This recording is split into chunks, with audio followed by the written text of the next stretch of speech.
Dhiren રાધેજા officially YouTube ચેનલને subscribe કરો અને થોડી પળો ખુશીઓથી ભરો. આવી ગયો દીકરા? હા બાપુજી. માધુરી, મમ્મી હોય તો મમ્મીને બોલાવો અને રવિ હોય તો રવિને પણ લેતી આવો. હા.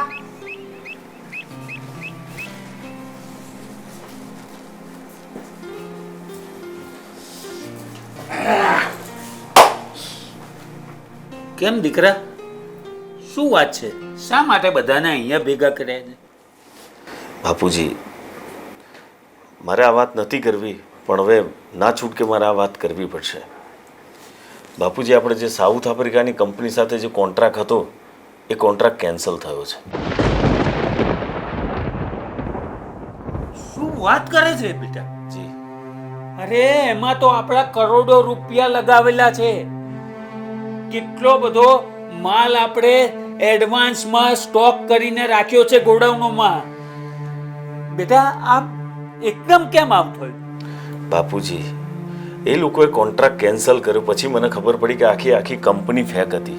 હવે આપણે શું કરી શકવાના હતા? તો પછી બેટા આટલા બધા માલનું શું થશે? રખ્યા.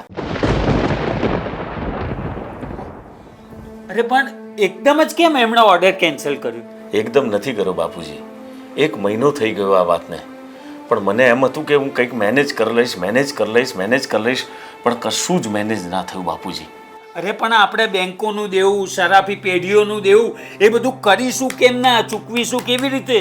બાપુજી, મને ખબર છે કે બેંકોનું દેવું તો છે જ, અને આપણી ઇજ્જત ન જાય એટલા માટે મેં આજે જ કંપની વેચી મારી.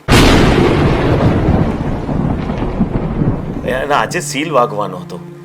અને વાત રહી સરાફોનું દેવું, તો આપણા બંગલો તત્કાલ ખાલી કરવો પડશે. મેં ગાડીઓ વેચી મારી છે, બંગલાનો પણ સોદો કરી નાખ્યો છે.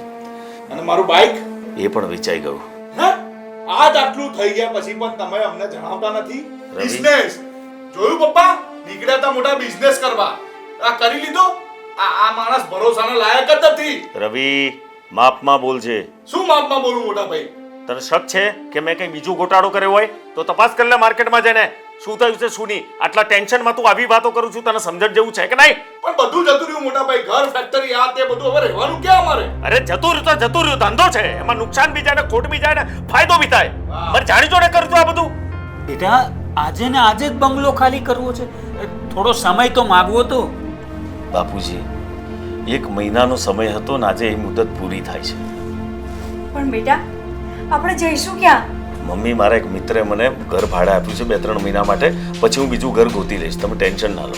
લાઈ દીધા રોડ ઉપર. હું તો પહેલાથી જ કહેતો હતો બાપુજી કે આ માણસનામાં ધંધો કરવાની આવડત નથી. તો ઊંધું પડી જવું તું ને ધંધામાં પહેલા, હે? તને ટાઈમ થોડી છે પાર્ટીઓ સાટીઓ ને મિત્રોમાંથી છૂટા થવાય તો તમે કરશો ને ધંધો? શાંતિ રાખો, શાંતિ રાખો.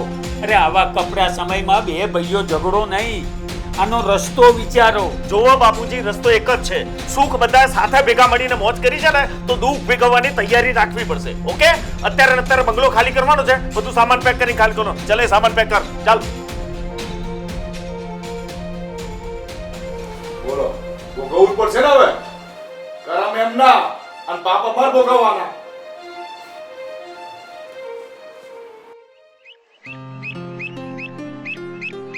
કેમ રવિ, તું ચાલતો આવ્યો? તારું સ્પોર્ટ્સ બાઇક ક્યાં ગયું? ગયું, બધું જ ગયું. દેવાળું ફૂંકાઈ ગયું. કેવી રીતે? ના પાડી હતી મારા બાપુજીને કે મારા ભાઈ ઉપર આટલો ભરોસો ના કરો. છેવટે દેવાળું ફૂંકાઈ ગયું. બાઇક ગયું, ગાડી ગઈ, બંગલો ગયો, ફેક્ટરી ગઈ, બધું જ ગયું ને અમે રસ્તા પર આવી ગયા. એટલે તમે રહો છો ક્યાં? ભાડાના મકાનમાં. સોરી રવિ, હું મોજશોખમાં ઉછરેલી છોકરી છું. હું આવી ગરીબીમાં ના રહી શકું. એટલે પૈસા ગયા એટલે પ્રેમ પણ ગયો એવું?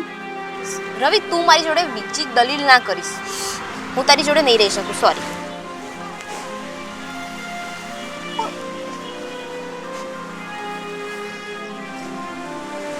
મારા ભાઈ ના લીધી એક ખાલી મારી જોડે પ્રેમ રહ્યો હતો પણ જતો રહ્યો.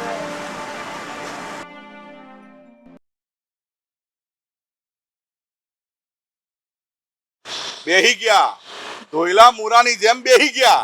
હવે આ ઘરમાં ખાવાનું મળશે કે મારે સદાવરતમાં જવું પડશે. હા, જવું જ પડશે, સદાવરતમાં જ જવું પડશે. જેમ કે માલ મિલકત બધું તો આ ભાઈએ ફૂકી નાખ્યું, દેવારું ફૂક્યું. બેટા બોલવામાં વિવેક રાખ. મોટા ભાઈ સાથે આ રીતના વાત ના થાય. અરે આ તો ધંધો છે બેટા, ધંધામાં તો નફા નુકસાન ચાલ્યા કરે. ચાલ્યા કરે, કોઈક વાર નફો થાય, કોઈક વાર નુકસાન થાય, પણ અહીં તો નુકસાન જ નુકસાન છે. બધું તરિયા ઝાટક કરી નાખ્યું. કહ્યું તું તમને કે ના ભરોસો કરો, ના કરો, પણ ના, તમને તો બહુ હતું કે ધંધો કરે. લો કરો હવે. અરે બેટા તને 10 વખત કહ્યું તું કે મોટા ભાઈને ધંધામાં સાથ આપ, પણ ના, તમારી પાસે તો સમય જ ક્યાં છે. સમય હતો તો માત્ર બેનપણીઓ, મિત્રો, પાર્ટીઓ કરવામાં. અચ્છા, અમને પૂછો, ભાઈને પૂછો કે અમને મારી જરૂર હતી, મારી મદદની જરૂર હતી? ના, મને ક્યારે એવું અમને કીધું જ નહીં. કેમ કે અમને તો બધું પોતાના ઉપર લેવું હતું ને, કે હું મોટો બિઝનેસમેન, આ મોટી ગાડીઓ લઈને ફરતા હતા. લો ફરો હવે. રસ્તા પર ગયા સાહેબ, સાયકલ લાવવાના પૈસા નહીં, હેરતું જવું પડે છે. આ તો એ કહે છે કે દેવારું ફૂંકાયું, આપણે જાણીએ છીએ કે દેવારું ફૂંકાયું. શું ખબર સાઈડમાં કર્યું હોય તો બધું. રવિ, ખોટો આક્ષેપ મારા ઉપર નાખતો નહીં, પડી સમજણ? અને વિશ્વાસ ના હોય તો બજારમાં જઈને પૂછી લે. આ તો બેંકનું દેવું હતું, એને મોટો ઓર્ડર જે લીધો હતો એ કેન્સલ થયો કંપનીનો, એના લીધે નુકસાન ગયું ને એના લીધે દેવારવું થયું છે. ખોટા આક્ષેપો નાખું છું તારા ભાઈ ઉપર. તું શું બજારમાં જઈને પૂછી લઉં હે મોટા ભાઈ? અરે બજારમાં જઈને તો તમે પૂછી જુઓ. એકની એક પપ્પા મારી ગર્લફ્રેન્ડ હતી ને, એ પણ જતી રહી, મારી પ્રેમિકા. એને કહી દીધું, મોઢે કહી દીધું કે હું આવા ભિખારી ખાનદાનમાં ના રહી શકું, મને આદત નથી, અને મને પણ આદત નથી પપ્પા. હું બી મારો રસ્તો કરી લઈશ, તમે રહો આ ભાડાના મકાનમાં, મને નહીં ભાવે. અરે દીકરા શાંતિ રાખ. કશું શાંતિ નહીં પપ્પા, તમે રહો. આ ભિખારીઓ આ બધા ધંધા બંધા તમે કરો, હું મારી રીતે મારું ફોડી લઈશ. હો, જય શ્રી કૃષ્ણ. અરે એ રવિ, અરે પપ્પા તમે ચિંતા ન કરો, કાલે સારાવાના થશે, કાલે સુખના દાડા આવશે, તમે ટેન્શન ના લો. પણ બેટા આ આપણું બધું જ વેચાઈ ગયું છે. હવે આપણું ગુજરાન કેવી રીતના ચાલશે? અરે મમ્મી, ભગવાન બધા રસ્તા બંધ કરે ને, પણ એક રસ્તો તો ખુલ્લો રાખે. આ ફેક્ટરી જે મેં શેઠને વેચી છે ને, એમણે મને કીધું છે કે તમે નોકરી આવજો, એટલે કાલથી હું નોકરી જવાનો છું. એટલે તમે જે ફેક્ટરીના માલિક હતા, હવે ત્યાં તમે નોકરી કરશો? શું કરું માધુરી, સમયની વાત છે. હે, અરે ભગવાન કરે ખરી, જે પરિસ્થિતિમાં રાખે એ પરિસ્થિતિમાં રહી અને જીવી લેવાનું. મમ્મી, કેટલાય વર્ષો આપણે કરોડો રૂપિયાના બંગલામાં રહ્યા, સુખ સાહેબી ભોગવી, અને અચાનક આપણી ખરાબ પરિસ્થિતિના કારણે આપણા એક રૂમ રસોડાના ઘરમાં રહેવાનો વારો આવે છે. કદાચ તમને નહીં ફાવતું હોય મમ્મી. ના બેટા, આ પરિસ્થિતિ પ્રમાણે રહેવું પડે. મને તો કંઈ જ વાંધો નથી, પણ કદાચ આ માધુરી કરોડપતિની દીકરી છે તો એને નહીં ફાવતું હોય. અરે મમ્મી, એવું તો કંઈ હોતું હશે? જેવું સમય શીખડાવે એવી રીતે જીવતા તો શીખવું પડે ને. મને કોઈ પરેશાની નથી, તમે મારી ચિંતા ના કરશો. ઠીક છે, તમે વાતો કરો, હું નોકરીએ જઈને આવું. બેટા જીતુ, હા, આ રવિની મને બહુ ચિંતા થાય છે. એના કોઈ સમાચાર મળ્યા? અરે મમ્મી, મેં કીધું ને, એના ઉપર મારી નજર છે, અને મેં તને પહેલા કીધું તું કે એના ભાઈબંધના ત્યાં 3-4 દિવસ રોકાયો, અને મને તો હમણાં સમાચાર એવા મળ્યા છે કે એને નોકરી પણ જોઈન્ટ કરી છે અને પેઇંગ ગેસ્ટમાં રહે છે. એટલે તું જરાય ફિકર ના કરતી, મારી નજર એના ઉપર છે જ. હા, આ નોકરીએ જાય છે તો કેટલું સારું. આ આપણી સાથે રહેતો હોય તો. અરે મમ્મી, સમય આવે એ પણ થશે, એ આપણી સાથે પણ રહેશે. બસ ખાલી રાહ જુઓ ને ધીરજ ધરો. હા, હું જરા નોકરી જઈને આવું. ભાઈ ખુશખબરી છે. હે, ખુશખબરી છે બેટા? આપણો ભાઈ રવિ ખરો ને, એ ગાડી લાવ્યો. ગાડી મારી ઓફિસ આગળ થઈને જ નીકળ્યો હતો. અરે એનું પ્રમોશન થયું છે, અને મને તો ત્યાં સુધીના સમાચાર મળ્યા છે કે એ પોતાનો ધંધો ચાલુ કરી રહ્યો છે. એ તો તને બાળવા માટે નીકળ્યો હશે. એને એવું થયું કે મારા ભાઈની ઓફિસ પાસેથી જઉં છું તો ખબર અંતર પૂછતો જાઉં. અરે મમ્મી, ખબર અંતરે પૂછશે, હજુ એનામાં એ સમજ નથી. સમજ આવશે એટલે બધું કરતો થઈ જશે. તું ચિંતા શું કરવા કરે છે? એ બહુ ઘરચૂડો ને સ્વાર્થી છે. તે એના માટે કેટલું કર્યું છે. એને ગાડીઓ અપાઈ છે, એના મોસોક પૂરા કર્યા છે, એને જે જોઈતું હતું તે હાજર કર્યું છે. આજે એની પરિસ્થિતિ સારી છે અને તારી ખરાબ છે તો એને એવું થાય છે કે લાઈ ભાઈને જઈને ટેકો કરું. અરે મમ્મી, આપણું ગાડું તો ચાલે છે ને, ભલે ને ખુશ રહેતો. પણ બેટા સાચું કહું, મને પહેલા આના પ્રત્યે અણગમો હતો, પણ હવે તો મને એના પ્રત્યે નફરત થઈ ગઈ છે. મારી નજરમાંથી ઉતરી ગયો છે. રે મમ્મી એવું ના બોલ, મને તો ખૂબ આનંદ છે, એની પ્રગતિ થાય છે ને મને આનંદ થાય છે, બરાબર. અને એ ખુશ રહે એમાં આપણે ખુશ રહેવાનું, આપણે રાજીપો રાખો, બરાબર. હવે શાંતિથી બેસો, હું નોકરીએ જઈને આવું. હા, ચાલ.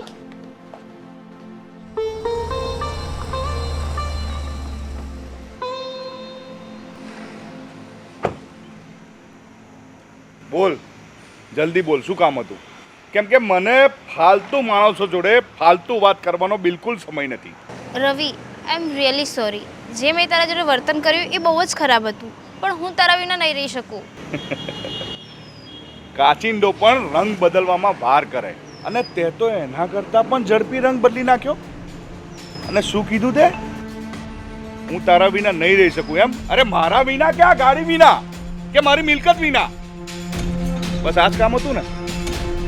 ચાલ નીકળ, હવા આવવા દે.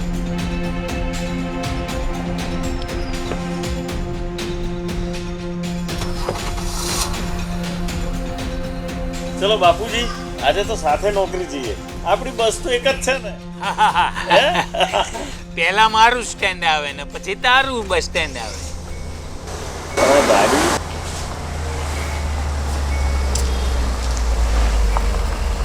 અરે કોણ આવ્યું જો બાપુજી? અરે માધુરી જો કોણ આવ્યું? રવિ આવ્યો, રવિ. અરે આય આય. જોયું ને, હું કહેતો તો આપણો રવિ આવે છે. હા. હું તમને મળવા નથી આવ્યો, હું મારા બા બાપુજીને લેવા આવ્યો છું. અમને લેવા?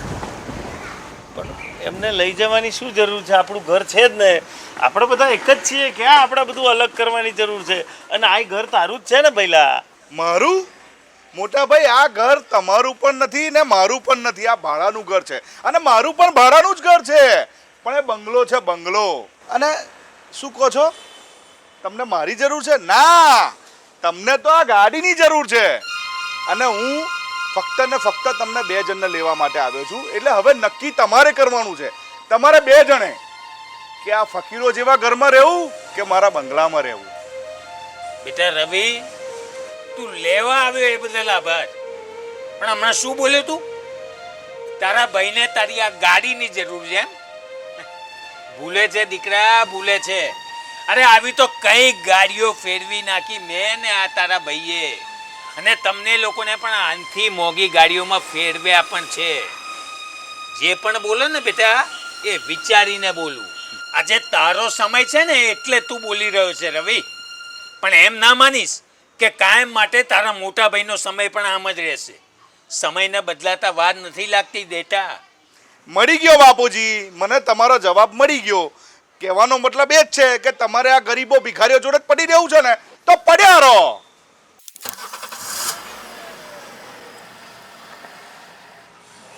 જોયું? 2 પૈસા વાળો થયો તો નાના મોટાનું ભાન ભૂલી ગયો. કેટલું ઉદ્ધત વર્તન કર્યું એણે. અરે મમ્મી, એને દુનિયાદારીનું ભાન નથી. હા, અરે એને ભાન થઈ જશે. અને આપણે તો રાજી રહેવાનું, ખુશ થવાનું કે એટલો સુખી થઈ ગયો. બસ તું એને છાવરિયા જ કરજે, એનો ઉપરાળું લેજે. તે જ એને બગાડ્યો છે.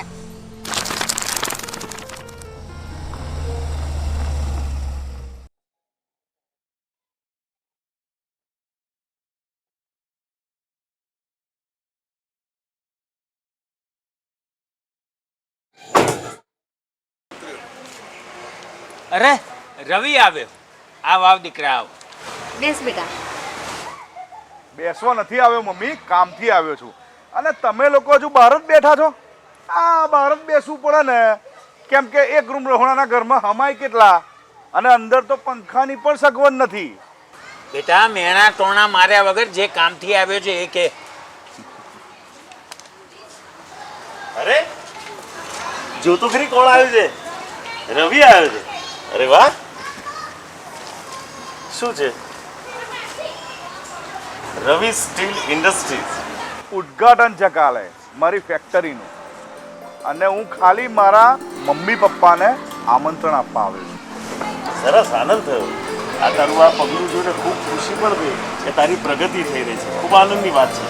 પણ એક નાનું સરખું દુઃખ એ વાતનું છે કે આ તે તારા નામથી ફેક્ટરીનું ઓપનિંગ કર્યું એની જગ્યાએ જો બા બાપુજીનું નામ રાખ્યું હોત તો કદાચ મને થોડો વધારે આનંદ થાય.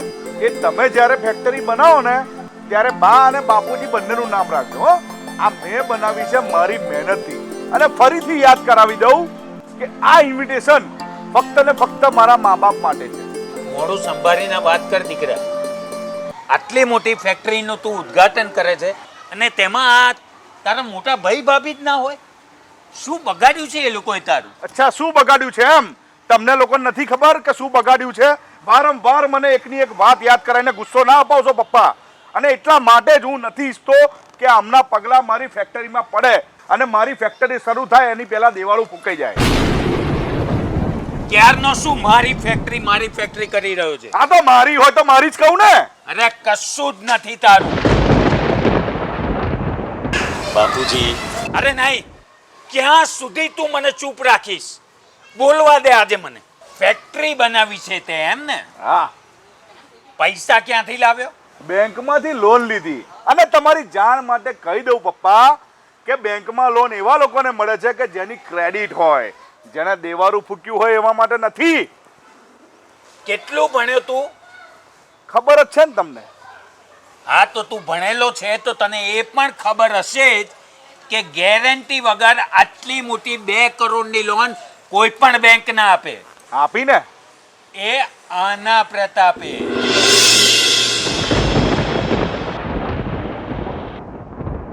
અને તારી ફેક્ટરીનો જેણે પ્રોજેક્ટ તૈયાર કર્યો ને એ મિસ્ટર મહેતાને તું ઓળખે છે? આપણી કંપનીના ચાર્ટર્ડ એકાઉન્ટન્ટ છે અને આણે જ એમને તારી પાસે મોકલ્યા. તું ઘર છોડીને ગયો પછી શું કરતો હતો? કંપનીમાં નોકરી કરતો હતો. અને તને નોકરીએ મુકાવનાર કોણ? તારો આ ભાઈ. અને શું કહેતો હતો તું? દેવાળું ફૂક્યું આણે એમ? અરે આપણી કંપની જે છે ને તેના કરતાં પણ 3 ગણી વધારે પ્રોગ્રેસ કરી રહી છે. અને તારી ફેક્ટરી બનાવી આપી એ નફામાં. તને એમ થતું હશે દીકરા કે તારી કંપની કેવી રીતના ઊભી થઈ એમ? અરે તે જે 2 કરોડની લોન લીધી છે ને એ તો બીજા જ દિવસે આને ભરપાઈ કરી દીધી છે. મારા જીતુએ કશું દેવાળું નથી ફૂક્યું તો પછી ગાડી બંગલો બધું જ એમનું એમ છે. અરે ઉલટાનું આને તો 2 કાર નવી વધારે ખરીદી છે. પણ આ બધું કરવાનું કારણ શું? આ રવિ માટે થઈને.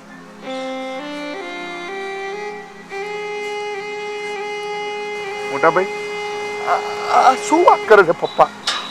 મને કઈ સમજ નથી પડતી, સમજાવો ને તમે. જો પહેલા આવું બધું કરી અને તને અમે નીચું દેખાડવાનો કોઈ અમારો પ્રયત્ન નહોતો. પરંતુ આમાં શું છે, તું જન્મ્યો ને ત્યારથી તું સુખમાં જ ઉછરેલો છું.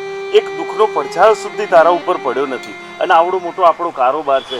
હું અને પપ્પા કેટલી મજૂરી કરીશું.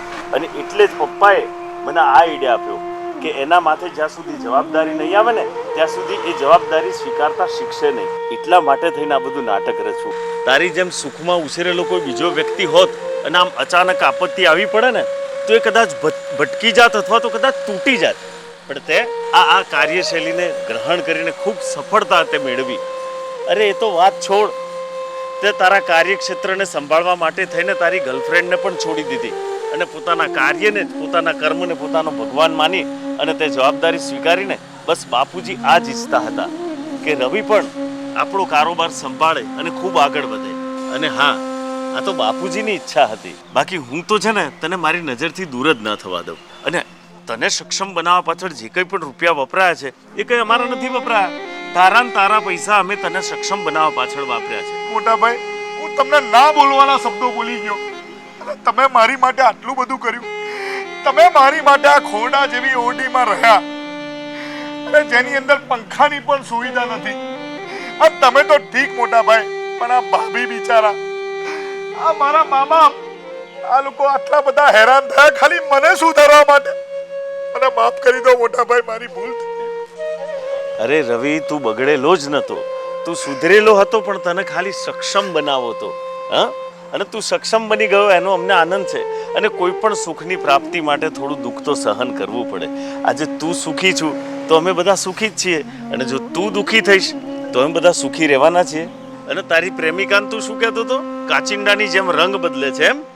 અરે એ રંગ બી અમે જ બદલાયા હતા, પડી સમજણ? બાકી આજે તને એટલો જ પ્રેમ કરે છે. અંકિતા, એ સીટી શું મારે? સોરી, આઈ ગઈ ને? આઈ ગઈ ને? હવે તો રાજી? હા, કરાઈ દઉં ઘડિયા લગન. અને સાંભળ, હવે ફેક્ટરીનું નામ રવિ ઇન્ડસ્ટ્રીઝ જ રહેશે, અને ઉદ્ઘાટન સજોડે કરવાનું છે, સમજ્યા?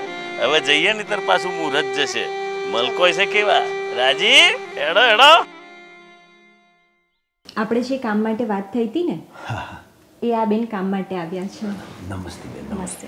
જો બેન, આમ તો શું ઘરમાં અમારે બીમારી આવી છે અને અમારી બહુ પહોંચી નથી વળતી, એટલે 1-2 મહિના માટે ખાલી અમે તમને કામ માટે રાખી શકીએ છીએ. પણ એવું વિચારીને તમે આવતા હોય કે અહીંયા તમને કામ મળી જ રહેશે તો માફ કરશો બેન. કશો વાંધો નહીં શેઠ, જ્યાં સુધી જરૂર હોય ત્યાં સુધી મને રાખજો, પછી હું બીજે કામ શોધી લઈશ. શેઠ, હું પૂછી શકું કોણ બીમાર છે? હા, મારું દીકરું બીમાર છે. જો બેન, વધારે પૂછપરછ કરશો ના, તમારું જે કામ છે ને એ તમે કરો. સારું શેઠાણી, એકવાર મને કામ બતાવી દો, પછી મને કહેવાની જરૂર નહીં પડે. ચાલો.